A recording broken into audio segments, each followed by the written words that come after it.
આજરોજ Mehsana Sardar Patel cricket stadium ખાતે તાલીમ અને રોજગાર ખાતાના નિયામક નીતિન સાગવાન તથા મહેસાણા મહાનગરપાલિકાના કમિશનર રવિન્દ્ર ખતાલેની ઉપસ્થિતિમાં રાજ્ય કક્ષાની આઈટીઆઈ સ્ટાફ ક્રિકેટ ટુર્નામેન્ટનું ઉદ્ઘાટન સમારોહ યોજાયો હતો। ટુર્નામેન્ટનું આયોજન તાલીમ અને રોજગાર ખાતું ગાંધીનગર દ્વારા પ્રેરિત તેમજ ઔદ્યોગિક તાલીમ સંસ્થા મહેસાણા અને સ્ટેટ લેવલ ક્રિકેટ કમિટીના સહયોગથી કરવામાં આવ્યું છે।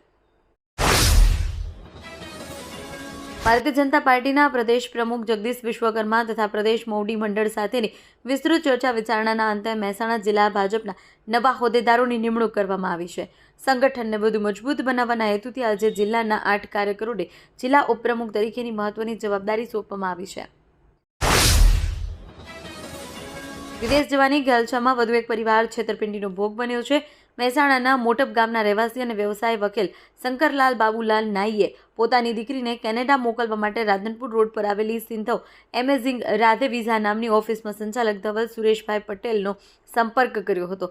એજન્ટ ધવલે વર્ક પરમિટ અપાવવાનો વિશ્વાસ આપી કુલ 33 લાખનો ખર્ચ થશે એમ જણાવ્યું હતું।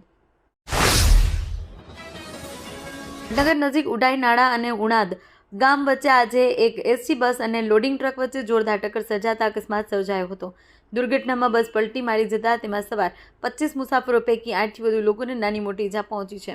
અકસ્માત બાદ સ્થાનિક લોકો અને તંત્ર દ્વારા તાત્કાલિક બચાવ કામગીરી હાથ ધરવામાં આવી છે।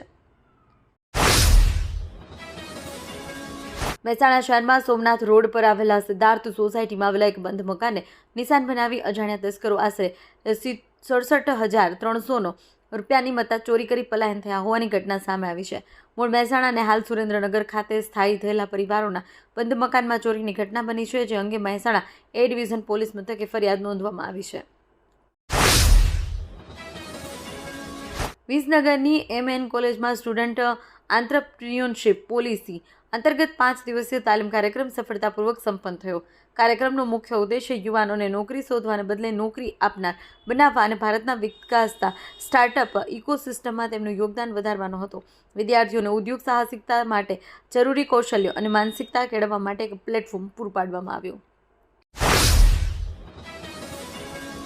પંચાયત ગ્રામ ગૃહ નિર્માણ અને ગ્રામ વિકાસ વિભાગના અગ્ર સચિવ ધનંજય દ્વિવેદીએ મહેસાણા જિલ્લાના ઊંઝા તાલુકાના મકતુપુર ગામની મુલાકાત લીધી। મુલાકાત દરમિયાન તેમણે ગ્રામ વિકાસ યોજના હેઠળ ચાલી રહેલા વિવિધ કામોનું નિરીક્ષણ કર્યું અને જરૂરી સૂચનાઓ આપી હતી। વિસનગર શહેરના નવાવાસ વિસ્તારમાં દૂષિત પાણીને કારણે કમળાના કેસમાં નોંધાયો છે। શરૂઆતમાં 4 બાળકો બીમારીમાં જોવા મળ્યા બાદ આરોગ્ય વિભાગ તપાસમાં વધુ 5 કેસ મળી આવ્યા છે। કુલ 9 દર્દીઓની હાલત સ્થિર છે અને તેઓ ઘરે જ સારવાર લઈ રહ્યા છે। કડી શહેરના જાસલપુર રોડ પર શુક્રવારે કચરાના ઢગલા અને જાડી ઝાખરામાં આગ લાગી હતી। આ ઘટના માલગુરુ મહારાજના મંદિર સામે બની હતી। કડી નગરપાલિકાના ફાયર ફાઇટરોએ ઘટના સ્થળે પહોંચી આગને કાબૂમાં લીધી હતી।